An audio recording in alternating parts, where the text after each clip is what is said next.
Hello students, welcome all of you.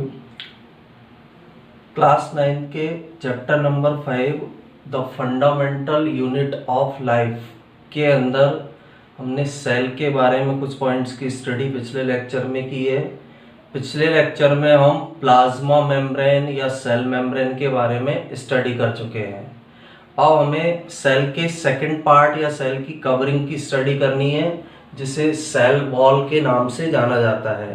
Cell wall को हिंदी में हम कोशिका भित्ति कह सकते हैं। सेल वॉल को हिंदी में किस नाम से जाना जाता है? कोशिका भित्ति के नाम से इसे जाना जाता है। अब इसके इम्पोर्टेंट पॉइंट्स क्या क्या हैं? सबसे फर्स्ट तो हमें ये ध्यान रखना है कि सेल वॉल प्लांट सेल्स में मिलती है, एनिमल सेल के अंदर सेल वॉल नहीं पाई जाती है। एनिमल सेल में एक आउटर कवरिंग केवल सेल मेम्ब्रेन या प्लाज्मा मेम्ब्रेन रहेगी, जबकि प्लांट सेल के अंदर जो सेल मेम्ब्रेन पाई जा रही है उसके बाहर भी एक कवरिंग पाई जाती है, आउटर कवरिंग होती है, उसे सेल वॉल कहते हैं। सेल वॉल प्लांट सेल के अलावा बैक्टीरिया के अंदर भी प्रेजेंट होती है, कुछ फंजाई या कवक के अंदर भी ये पाई जाती है।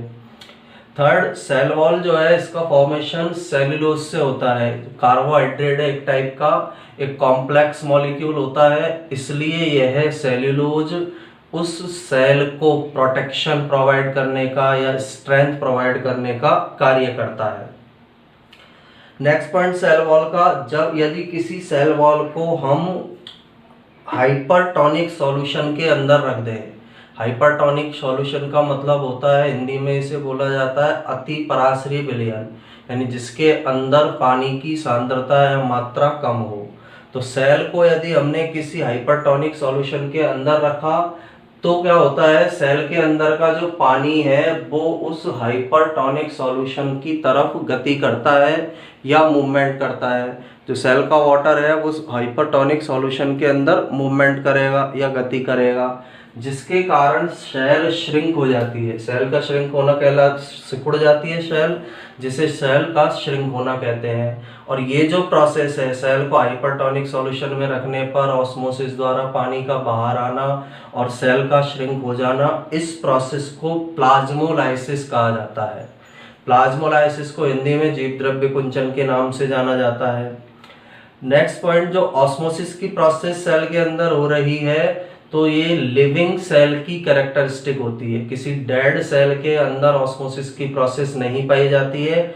ऑस्मोसिस केवल लिविंग सेल के अंदर पाई जाने वाली प्रॉपर्टी है। ऑस्मोसिस की प्रोसेस केवल लिविंग सेल के अंदर होगी।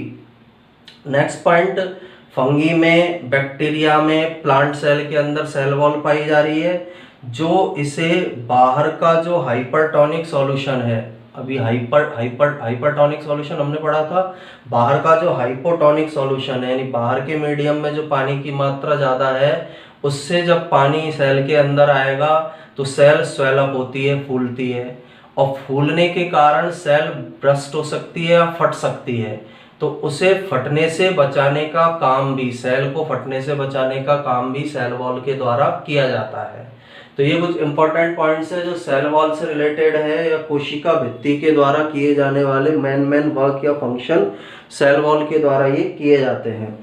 अब इसकी स्टार्टिंग से हम फर्स्ट पॉइंट की बात करें तो सबसे फर्स्ट जो कोशिका भित्ति या सेल वॉल है, प्रेजेंट इन, सबसे फर्स्ट पॉइंट इसका क्या होगा? Present in plant cell, bacteria and fungi. Plant cell के अंदर ये पाई जाती है, कुछ बैक्टीरिया के अंदर ये पाई जाती है, और कुछ फंजाई या कवक जो होते हैं उसके अंदर भी सेल वॉल पाई जाती है। प्लांट सेल के अंदर उपस्थित होगी, जीवाणु के अंदर उपस्थित होगी, फंजाई के अंदर या बैक्टीरिया के अंदर भी यह प्रेजेंट होती है, बैक्टीरिया के अंदर भी यह उपस्थित होती है। सेकंड इसका पॉइंट, अब एनिमल सेल में नहीं पाई जाती है। एनिमल सेल हमने नहीं लिखा है, इसका मीनिंग है कि एनिमल सेल के अंदर एब्सेंट होगी। तो सेकंड हम क्या लिख सकते हैं? Absent in animal cell. जो जंतु कोशिका है उसके अंदर सेल वॉल नहीं पाई जाती है।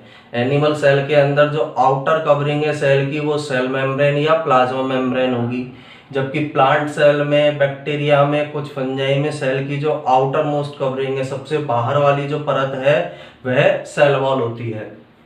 इसके बाद जो सेल वॉल है प्लांट सेल का, यदि हम जैसे एग्जांपल लें तो ये प्लाज्मा मेम्ब्रेन के आउटसाइड मिलती है। पोजीशन इसकी क्या है? Outside to plasma membrane. जो प्लाज्मा मेम्ब्रेन है या सेल मेम्ब्रेन जो है उसके बाहर की तरफ यह प्रेजेंट होगी। पहले प्लाज्मा मेम्ब्रेन मिलेगी, सेल मेम्ब्रेन मिलेगी, और उस प्लाज्मा मेम्ब्रेन के बाहर की तरफ यह सेल वॉल प्रेजेंट होती है। आउटसाइड टू प्लाज्मा मेम्ब्रेन होगी, कोशिका झिल्ली के बाहर की तरफ पाई जाने वाली यह एक परत होती है। सबसे पहले झिल्ली, झिल्ली के बाद जो स्ट्रक्चर मिलेगी वो कौन सी होती है? सेल वॉल होती है। तो सिंपल सा ध्यान ये रखना है, पहले प्लाज्मा मेम्ब्रेन प्लांट सेल में मिलेगी, प्लाज्मा मेम्ब्रेन से बाहर की तरफ सेल वॉल पाई जाती है। इसके बाद जो सेल वॉल का मेन कंपोनेंट होता है, मेनली ये किससे कंपोज होती है? सेलुलोज से। सेल वॉल का जो मेन कंपोनेंट है, मेन कंपोनेंट सेलुलोज होगा। अब सेलुलोज के बारे में हम सबको पता है, एक तरह का कार्बोहाइड्रेट होता है, ग्लूकोज के मॉलिक्यूल्स के मिलने से सेलुलोज का फॉर्मेशन होगा। अब बहुत सारे ग्लूकोज के अणुओं से मिला हुआ है तो एक कॉम्प्लेक्स मॉलिक्यूल है, एक जटिल अणु है, और ये जटिल अणु है, इसी कारण से यह सेल को, प्लांट सेल को स्ट्रेंथ प्रोवाइड करने का काम करता है। संरचनात्मक मजबूती इसके द्वारा प्रदान की जाती है। तो सेलुलोज जो है, cellulose is a complex molecule. Cellulose एक कॉम्प्लेक्स मॉलिक्यूल होता है। So it is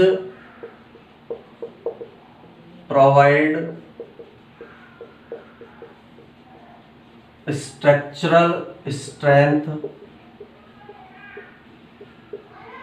to plant cell.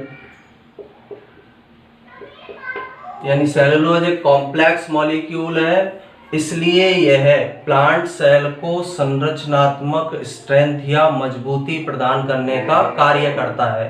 पादप की जो सेल है उसको स्ट्रेंथ प्रोवाइड करने का काम इस सेलुलोज के द्वारा किया जाता है। रीजन सिंपल सा याद रखना है, सेलुलोज कॉम्प्लेक्स मॉलिक्यूल इसलिए क्योंकि हजारों ग्लूकोज के अणुओं के मिलने से सेलुलोज का फॉर्मेशन होता है।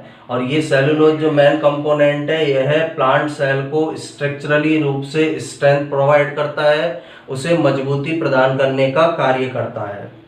इसके बाद जब हम किसी प्लांट सेल को, कोई भी प्लांट सेल है, उस प्लांट सेल को कौन से सॉल्यूशन के अंदर रख देते हैं? हाइपरटोनिक सॉल्यूशन में। प्लांट सेल को जब किसी हाइपरटोनिक सॉल्यूशन के अंदर रखा जाता है, हाइपरटोनिक सॉल्यूशन का हिंदी में यदि हम मीनिंग बोलना चाहे तो इसका मीनिंग होता है अति पराशरी विलयन। हाइपरटोनिक जो सॉल्यूशन है उसका मतलब क्या है? अति पराशरी विलयन के नाम से इसे जाना जाता है, इसे अति पराशरी विलयन कहते हैं। जब सेल को, हम प्लांट सेल को हाइपरटोनिक सॉल्यूशन के अंदर रखते हैं, हाइपरटोनिक सॉल्यूशन का मतलब है ऐसा सॉल्यूशन जिसके अंदर पानी की मात्रा कम हो। तो इसका इफेक्ट क्या होगा? यहाँ ऑस्मोसिस की क्रिया के द्वारा जो वाटर मॉलिक्यूल्स हैं वो किसके अंदर एंटर होते हैं? इस सॉल्यूशन के अंदर जाएंगे। इसका रिजल्ट होगा जो प्लांट सेल है वो श्रिंक हो जाती है। श्रिंक होने का मतलब है सिकुड़ जाती है, क्योंकि प्लांट सेल का पानी उसमें से बाहर निकल रहा है। पानी जब बाहर निकलेगा तो सेल जो है वो श्रिंक हो जाएगी। तो ये जो पूरी प्रोसेस है, इस पूरी घटना को, इस पूरी प्रोसेस को प्लाज्मोलाइसिस कहा जाता है। ये जो पूरी प्रोसेस है इसे प्लाज्मोलाइसिस के नाम से जाना जाता है। हिंदी में इसे हम जीव द्रव्य कुंचन कहते हैं। जीव द्रव्य कुंचन कहते हैं। इस प्रोसेस में क्या हुआ है, जैसे एक सेल थी हमारे पास, ये सेल है, इसको हमने कौन से सॉल्यूशन के अंदर रख दिया, हाइपरटोनिक, ये हाइपरटोनिक सॉल्यूशन है, हाइपरटोनिक सॉल्यूशन, ये सेल है। अब यहां पर जब सेल को हाइपरटोनिक सॉल्यूशन में रखा है, सेल के अंदर वाटर की मात्रा क्या है, ज्यादा है, यहाँ वाटर मॉलिक्यूल ज्यादा है, और हाइपरटोनिक सॉल्यूशन के अंदर वाटर मॉलिक्यूल कम है। ऑस्मोसिस के बारे में हम पढ़ चुके हैं। ऑस्मोसिस एक ऐसी प्रक्रिया है जिसमें वाटर मॉलिक्यूल जो है अपनी ज्यादा सांद्रता से कम सांद्रता की ओर जाते हैं। तो इसका रिजल्ट क्या होगा, सेल से वाटर मॉलिक्यूल्स बाहर निकलते हैं और किस सॉल्यूशन में आ जाते हैं, हाइपरटोनिक सॉल्यूशन में। जब सेल के अंदर से वाटर मॉलिक्यूल बाहर जाएंगे तो उसके प्रोटोप्लास्ट के अंदर कमी आएगी, उसके साइटोप्लाज्म में कमी आएगी। इसका रिजल्ट ये होगा, जो ये सेल है हाइपरटोनिक सॉल्यूशन के अंदर रखी हुई है, ऑस्मोसिस की इसमें प्रोसेस होगी, और इस प्रोसेस के बाद जो सेल है वो श्रिंक हो जाती है, पहले की तुलना में ये सिकुड़ जाती है।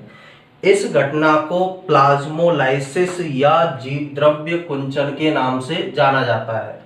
तो सिंपल सा प्लाज्मोलाइसिस में याद रखना है हमें, प्लांट सेल को हाइपरटोनिक सॉल्यूशन में रखने पर वाटर मॉलिक्यूल्स प्लांट सेल से निकलकर सॉल्यूशन में जाते हैं, जिससे सेल श्रिंक हो जाती है। इस प्रोसेस को प्लाज्मोलाइसिस कहा जाता है। प्लाज्मोलाइसिस जो प्रोसेस है, इसके अंदर अब स्टार्टिंग में यदि हम इसकी बात करें, जैसे प्लांट सेल है, ये सेल मेम्ब्रेन है प्लांट सेल की, और ये सेल वॉल है प्लांट सेल की, इसी से लगी हुई सेल मेम्ब्रेन पाई जाती है। इसी के जस्ट पास में ये कौन सी मेम्ब्रेन पाई जा रही है, सेल मेम्ब्रेन प्लांट सेल की।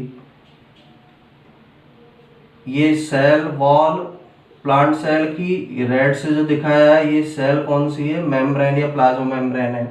स्टार्टिंग कंडीशन ये है, जब इसमें से पानी बाहर निकल जाएगा तो नेक्स्ट कंडीशन क्या आएगी, जब इसके अंदर प्लाज्मोलाइसिस की क्रिया हुई, प्लाज्मोलाइसिस प्रोसेस इसमें हुई, तो यहाँ पर हमें क्या दिखाई देगा, सेल वॉल ये रहेगी इस तरह की, और जो सेल मेम्ब्रेन है, क्योंकि पानी निकल चुका है इसलिए सेल मेम्ब्रेन जो पहले प्लांट सेल से जुड़ी हुई थी, जो सेल वॉल से जुड़ी हुई थी, वह इससे अलग हो जाती है।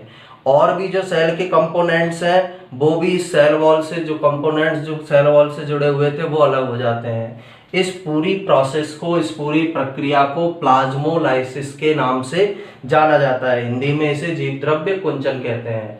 तो जीवद्रव्य कुंचन या प्लाज्मोलाइसिस क्या है, सेल को, प्लांट सेल को हमने हाइपरटोनिक सॉल्यूशन के अंदर रखा, पानी जो है प्लांट सेल से निकलेगा, सॉल्यूशन के अंदर जाएगा, प्लांट सेल से पानी निकला है इसलिए सेल श्रिंक हो जाती है, उसके जो कंपोनेंट्स है सेल वॉल से अलग हो जाते हैं, सेल मेम्ब्रेन सेल वॉल से अलग हो जाती है और सेल श्रिंक हो जाती है, सिकुड़ जाती है। इस प्रोसेस को प्लाज्मोलाइसिस कहते हैं। इसके बाद 3 ऑर्गेनिज्म के अंदर हमने पढ़ा था, एक तो प्लांट सेल के अंदर सेल वॉल पाई जा रही है, एक बैक्टीरिया में पाई जा रही है, एक फंजी के अंदर या फंगी के अंदर पाई जा रही है। इनके अंदर क्यों प्रेजेंट है, क्योंकि ये इस जो ये सेल वॉल है, उस सेल वॉल के कारण इन एनिमल्स की सेल फटती नहीं है। ये जो ऑर्गेनिज्म है, सॉरी एनिमल्स नहीं, ऑर्गेनिज्म जो है, प्लांट सेल, बैक्टीरिया, फंगी, इनकी सेल नहीं फटेगी। कैसे नहीं फटेगी, यहाँ पर हमने हाइपरटोनिक सॉल्यूशन का एग्जांपल लिया था। नेक्स्ट एग्जांपल, जैसे प्लांट सेल है, प्लांट सेल को हमने रखा कौन से सॉल्यूशन के अंदर, हाइपोटोनिक सॉल्यूशन, हाइपोटोनिक सॉल्यूशन में, यानी इसे बोलते हैं हम अल्प पराशरी विलयन। पहले पढ़ चुके हैं हम ये हाइपोटोनिक सॉल्यूशन क्या होता है, हाइपरटोनिक कौन सा है और आइसोटोनिक कौन सा है। तो इसमें क्या होगा, वाटर मॉलिक्यूल्स जो है वो किसके अंदर एंटर होंगे, सेल में। सेल क्या हो जाती है, स्वेल अप। स्वेल अप का मतलब होता है फूलना। हाइपोटोनिक सॉल्यूशन एक इस प्रकार का सॉल्यूशन होता है जिसके अंदर वाटर मॉलिक्यूल ज्यादा होते हैं। तो ऑस्मोसिस की प्रोसेस होगी, वाटर मॉलिक्यूल जो है वो ऑस्मोसिस की प्रोसेस के द्वारा किसके अंदर एंटर होंगे, सेल के अंदर एंटर होंगे। सेल में जब ज्यादा वाटर आएगा तो सेल फूलेगी। अब सेल जब फूलेगी तो इसके अंदर जैसे वाटर मॉलिक्यूल आया, ये सेल वॉल है, इसके अंदर वाटर मॉलिक्यूल्स आए तो सेल फूलती है। तो तो सेल फूलने के बाद जरूरत से ज्यादा पानी जब उसके अंदर आएगा तो वो क्या हो सकती है, फट सकती है, ब्रस्ट अप हो सकती है, फट सकती है। तो उसे फटने से बचाने का काम भी सेल वॉल के द्वारा किया जाता है, क्योंकि ये एक रिजिड स्ट्रक्चर है। ये सेल को फटने से बचाने का काम करती है, सेल को बस्ट अप होने से बचाने का काम इसके द्वारा किया जाता है। किस प्रकार किया जाएगा इसको हम आगे समझते हैं। जैसे ये सेल वॉल, प्लांट सेल जो है उसकी कौन सी वॉल है, ये सेल वॉल है। अब सेल वॉल के अंदर क्या हुआ, जैसे सेल वॉल है और इस सेल वॉल में अंदर कौन सी मेम्ब्रेन पाई जा रही है, सेल मेम्ब्रेन। तो सेल मेम्ब्रेन जब अंदर पानी आएगा तो सेल मेम्ब्रेन एक प्रेशर क्रिएट करती है, सेल वॉल पर एक प्रेशर लगाती है जिसे टर्गर प्रेशर कहा जाता है। उस प्रेशर को किस नाम से जाना जाता है, टर्गर प्रेशर के नाम से। तो टर्गर प्रेशर लगेगा वो सेल मेम्ब्रेन सेल वॉल पर लगाती है। ये जो बल टर्गर प्रेशर लग रहा है इसी का just opposite pressure cell wall cell membrane पर लगाती है, जिसे हम वॉल प्रेशर बोलते हैं, वॉल प्रेशर। इसे हिंदी में स्फीति दाब कहते हैं और इसे किस नाम से जाना जाता है, भित्ति दाब। कोशिका भित्ति द्वारा लगाया गया दाब है, इसलिए इसे किस नाम से जाना जाता है, भित्ति दाब के नाम से जाना जाता है। तो सेल वॉल, सेल के अंदर पानी आया, सेल मेम्ब्रेन ने सेल वॉल पर एक प्रेशर लगाया जिसके कारण सेल फूलने लगती है। उस प्रेशर को हम बोलते हैं टर्गर प्रेशर या स्फीति दाब। इस दाब के अपोजिट एक दाब सेल वॉल के द्वारा लगाया जाता है जिसे हम वॉल प्रेशर या भित्ति दाब बोलेंगे। और ये दोनों तरह के जो दाब है एक दूसरे को बैलेंस करके रखते हैं और इनके बैलेंस होने के कारण ही जो सेल है या प्लांट सेल है वह फटती नहीं है, बस्ट अप नहीं होती है, वो फटेगी नहीं। ज़्यादा पानी जब इसके अंदर एंटर हो जाएगा तो भी सेल केवल फूलेगी, स्वलन सेल होगी, लेकिन वो बस्ट अप नहीं होती है, फटती नहीं है। अब एनिमल सेल जो है उसके अंदर सेल वॉल नहीं पाई जा रही है। यदि एनिमल सेल को हमने हाइपरटोनिक सॉल्यूशन के अंदर रखा, वाटर उस सेल के अंदर ऑस्मोसिस के द्वारा जाएगा और एनिमल सेल फट जाती है, स्वेल अप होगी पहले और स्वेल अप होने के बाद वो फट जाती है। तो ये सेल वॉल का फंक्शन है, सेल वॉल के द्वारा ये फंक्शन संपन्न किया जाता है। यानी जो बाहर का एनवायरनमेंट है उसमें जो हाइपोटोनिक सॉल्यूशन पाया जा रहा है, उस हाइपोटोनिक सॉल्यूशन के प्रभाव से सेल को फटने से बचाने का काम सेल वॉल के द्वारा किया जाता है। या हम ये बोल सकते हैं कि जो सराउंडिंग मीडियम जो है सेल का, चारों तरफ सराउंडिंग मीडियम है, उसके अंदर जो चेंजेज हो रहे हैं, जो परिवर्तन हो रहे हैं, उन परिवर्तनों से बचाने का काम सेल वॉल करती है। तो ये सेकेंड स्ट्रक्चर के बारे में हमने पढ़ा था, सेल से रिलेटेड, जिसे सेल वॉल के नाम से जाना जाता है। इसे एक बार हम फिर से रिवाइज करते हैं। सबसे first point, present in plant cell bacteria and fungi. पादप की कोशिका में मिलेगी, जीवाणु कोशिका में मिलेगी, कवक की कोशिका में ये पाई जाती है। एब्सेंट इन एनिमल सेल, जंतु कोशिका के अंदर सेल वॉल या कोशिका भित्ति नहीं पाई जाती है, एनिमल सेल के अंदर यह एब्सेंट होगी। Third, outside to the plasma membrane, plant cell में, बैक्टीरिया में या कुछ फंजी में ये किसके बाहर पाई जाती है, जो प्लाज्मा मेम्ब्रेन है, ये प्लाज्मा मेम्ब्रेन है, इस प्लाज्मा मेम्ब्रेन के बाहर सेल वॉल पाई जाएगी। मेन कंपोनेंट सेल्यूलोज होता है। सेल्यूलोज किससे बना हुआ है, ग्लूकोज से बना हुआ है। बहुत सारे ग्लूकोज के अणु आपस में मिलकर सेल्यूलोज को बनाएंगे। सेल्यूलोज कॉम्प्लेक्स मॉलिक्यूल है, इसलिए यह प्लांट सेल को स्ट्रक्चरल स्ट्रेंथ प्रोवाइड करने का कार्य करता है, संरचनात्मक कठोरता प्रदान करने का या मजबूती प्रदान करने का काम इसके द्वारा किया जाता है। इसके बाद यदि प्लांट सेल को हाइपरटोनिक सॉल्यूशन के अंदर रखा, हाइपरटोनिक सॉल्यूशन का मतलब है ऐसा सॉल्यूशन जिसके अंदर पानी की मात्रा कम है, तो ऑस्मोसिस की क्रिया होगी और ऑस्मोसिस की क्रिया के द्वारा जो वाटर है सेल के अंदर का, वो किसके अंदर जाने लगता है, हाइपरटोनिक सॉल्यूशन में। जब वाटर बाहर निकलेगा सेल से तो सेल श्रिंक हो जाती है, इस तरह से सेल श्रिंक हो जाएगी। इस प्रोसेस को प्लाज्मोलाइसिस या जीव द्रव्य कुंचन के नाम से जाना जाता है। जब सेल श्रिंक हो जाती है उसके कंपोनेंट उससे अलग हो जाते हैं। जैसे कंपोनेंट कैसे अलग होंगे, पहले सेल मेम्ब्रेन सेल वॉल एक दूसरे के साथ अटैच है, प्लाज्मोलाइसिस की क्रिया हुई, सेल मेम्ब्रेन सेल वॉल से क्या हो जाती है, डिटैच हो जाती है। ये प्रोसेस प्लाज्मोलाइसिस या फिर क्या कहलाती है, जीवद्रव्य कुंचन कहलाएगी। नेक्स्ट प्रोसेस, प्लांट सेल को यदि हाइपरटोनिक सॉल्यूशन के अंदर रखा, हाइपोटोनिक सॉल्यूशन के अंदर रखा, हाइपोटोनिक सॉल्यूशन का मतलब है ऐसा सॉल्यूशन जिसके अंदर पानी के मॉलिक्यूल ज्यादा हैं, तो भी ऑस्मोसिस की प्रक्रिया होगी। वाटर मॉलिक्यूल ऑस्मोसिस की प्रोसेस के द्वारा सेल में एंटर करेंगे और सेल क्या हो जाती है, फूल जाती है।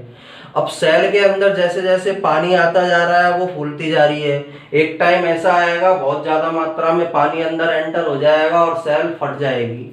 लेकिन ये प्रोसेस एनिमल सेल में होगी। प्लांट सेल के अंदर सेल वॉल पाई जा रही है। सेल वॉल क्या करती है, जब सेल मेम्ब्रेन का आकार बढ़ रहा है, सेल मेम्ब्रेन के द्वारा एक फोर्स प्रोड्यूस किया जाता है पानी आने पर, स्फीति दाब या टर्गर प्रेशर। तो उस टर्गर प्रेशर का एक अपोजिट प्रेशर ये सेल वॉल लगाती है, जिसे वॉल प्रेशर या भित्ति दाब कहेंगे।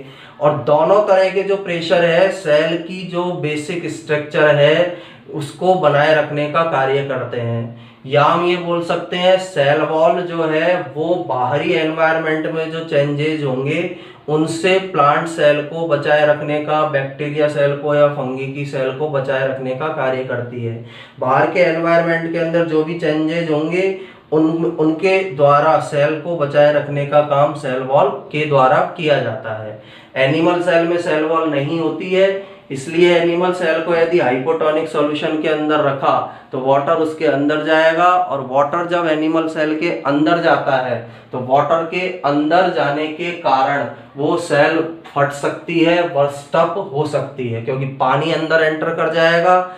सेल वॉल उसमें है नहीं, सेल वॉल नहीं है तो क्यों ये टर्गर प्रेशर नहीं लगेगा और वो सेल वॉल फट जाती, सेल वॉल के सेल फट जाती है। टर्गर प्रेशर एब्सेंट है, प्रेशर लगता जाएगा सेल मेम्ब्रेन पर और वो पूरी तरह से बर्स्ट अप हो जाती है, फट जाती है। तो इस सेल वॉल जो स्ट्रक्चर है उसके बारे में हमने आज के लेक्चर के अंदर स्टडी किया है।